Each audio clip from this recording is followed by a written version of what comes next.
नमस्कार, डिजिटल आदिवासी पोर्टलवर पुन्हा ॲपल स्वागत आहे. पाहूया आजच्या बातम्या. राज्याचे वैद्यकीय शिक्षण मंत्री तथा नंदुरबार जिल्ह्यातील पालकमंत्री हसन मुश्रीफ हे आज दिनांक 17 जुलै 2026 रोजी नंदुरबार जिल्ह्याच्या दौऱ्यावर येत आहे.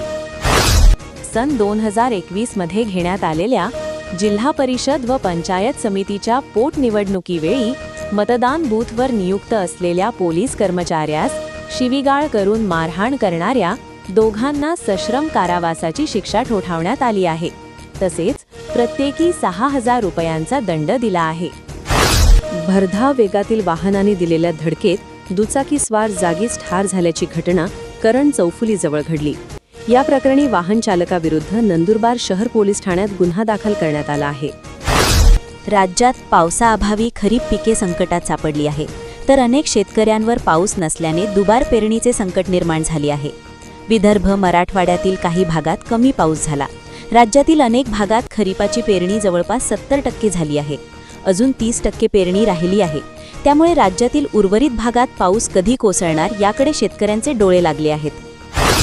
महाराष्ट्र लोकसेवा आयोगाच्या परीक्षा पद्धतीत संगणक आधारित प्रणाली लागू करण्याबाबत मुख्यमंत्री देवेंद्र फडणवीस यांनी महत्त्वाचा निर्णय जाहीर केला आहे. मुख्यमंत्री देवेंद्र फडणवीस यांनी एक महत्त्वाची बैठक घेऊन हा निर्णय तूर्तास ऑगस्ट 2027 पर्यंत पुढे ढकलण्याचा सल्ला MPSCला दिला आहे.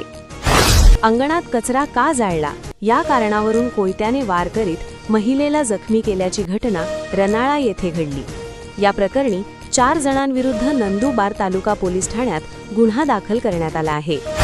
आषाढी वारीसाठी पंढरपूरकडे जाणाऱ्या सर्व भाविक, वारकरी आणि पालख्यांच्या वाहनांना महाराष्ट्र शासनाने मोठी सवलत दिली आहे. वारीच्या कालावधीत भाविकांचा प्रवास सुलभ आणि अडथळामुक्त व्हावा यासाठी शासनाने 6 जुलै 2026 ते 29 जुलै 2026 या पंढरपूरला जातेवेळी व परतीच्या प्रवासाच्या कालावधीत संपूर्ण टोल माफी जाहीर केली आहे.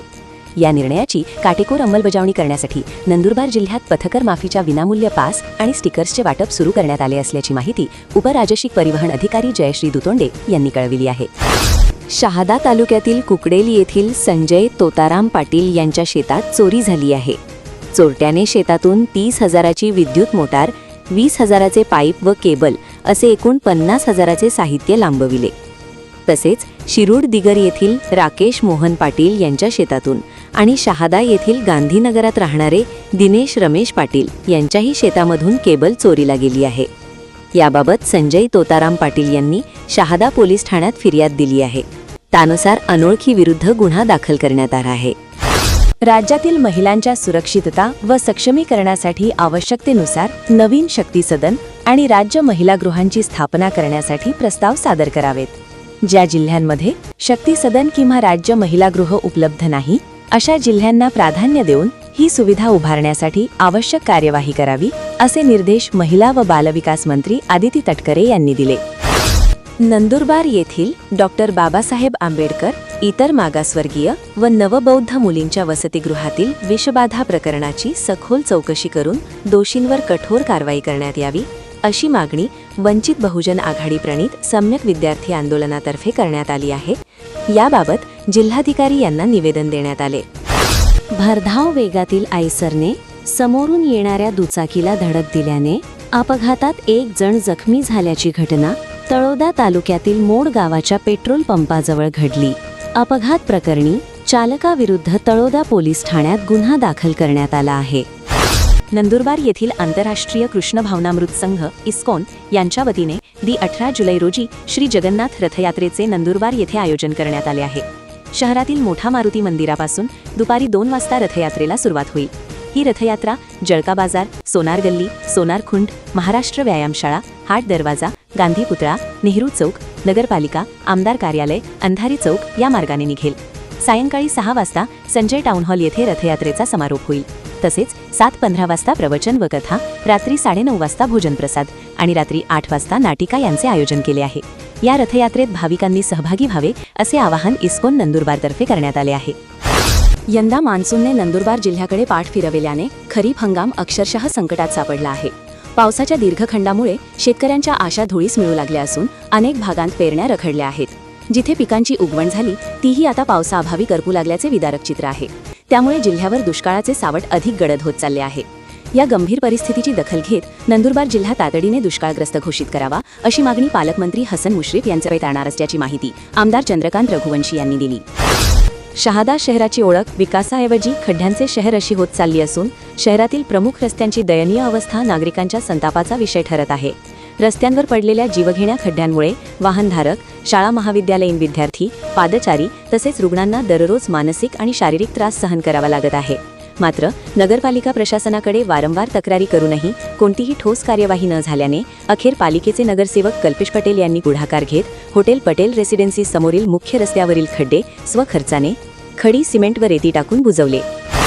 धडगाव येथील ग्रामीण रुग्णालयात 33 पुरुषांवर कुटुंब नियोजन शस्त्रक्रिया करण्यात आली.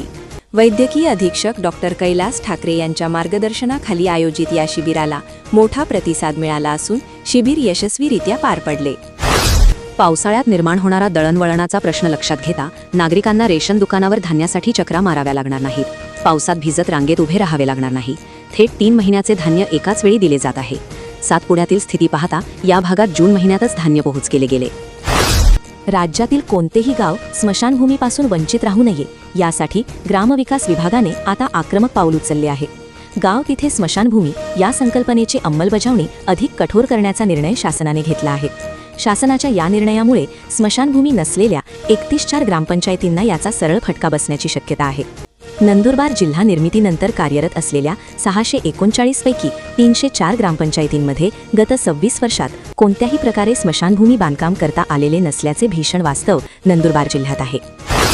राज्य शासनाच्या पुण्यश्लोक अहिल्यादेवी होळकर शेतकरी कर्जमुक्ती योजना 2026च्या अंमलबजावणीत तांत्रिक कारणांमुळे काहीसा विलंब होत असल्याने कर्जबाजारी शेतकऱ्यांची चिंता वाढली होती.